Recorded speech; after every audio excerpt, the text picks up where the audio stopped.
Failure is not a end.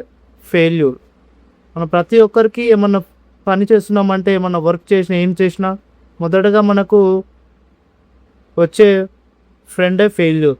Failure రాగానే అందరం మనం డిమోటివేట్ అయిపోతాం, మనం ఏం సాధించలేమేమో అని. 10th పిల్లలు 10thలో ఫెయిల్ అవుతారు, ఫెయిల్యూర్ వచ్చేసింది. ఇంటర్ పిల్లలు ఇంటర్లో ఫెయిల్ అవుతారు, ఫెయిల్యూర్ వచ్చింది. వాళ్ళెమ్మటే వితిన్ సెకండ్లో వాళ్ళకి వచ్చేది ఒకటే ఒక థాట్, ఒకటే ఏందది? సూసైడ్. సూసైడ్ ద్వారా ఫెయిల్యూర్ని జయించవచ్చా? లేదు.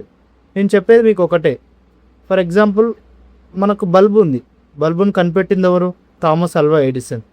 ఎడిసన్ ఎప్పుడు అంటాడు, నన్ను అందరూ 10,000 నువ్వు బల్బు కనిపెట్టావని. కానీ అది తప్పు. నేను బల్బు కనిపెట్టడానికి 10,000 మార్గం ద్వారా నేను బల్బు కనిపెట్టినాను అని ఆయన చెప్పాడు. సో ఆ రోజు ఎడిసన్ ఫస్ట్ అటెంప్ట్కే ఆ బల్బు అనేది డిస్కవరీ చేయకపోతే ఈరోజు ప్రపంచం మొత్తం ఎడిసన్ వెలుగును నింపేవాడా?